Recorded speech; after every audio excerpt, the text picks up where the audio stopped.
AMS ನ್ಯೂಸ್ಗೆ ಸ್ವಾಗತ. ನಾನು ನಜೀರ್ ಚೌರ್ಗಸ್ತಿ.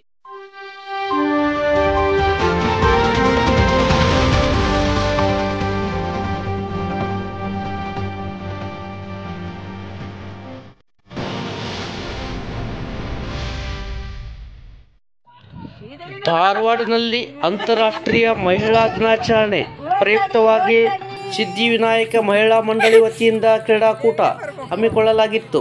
ಈ ಸಂದರ್ಭದಲ್ಲಿ ಸಿದ್ಧಿವಿನಾಯಕ ಮಂಡಳಿಯ ಅಧ್ಯಕ್ಷರಾದಂಥ ಗಿರಿಜಾಬಾಯಿ ಸೂರ್ಯವಂಶಿ, ಉಪಾಧ್ಯಕ್ಷರಾದಂಥ ಉಮಾ ಕಿತ್ತೂರ್, ಕಾರ್ಯದರ್ಶಿಗಳಾದಂಥ ಶ್ರೀದೇವಿ ನಾವಲಗಿಮಠ ಹಾಗೂ ಸಮಸ್ತ ಗಾಂಧಿನಗರ ಮಹಿಳಾ ಮಂಡಳಿಯ ಭಾಗವಹಿಸಿದ್ದರು. ವರದಿ ನಜೀರ್ ಚೌರ್ಗಸ್ತಿ, ಧಾರವಾಡ.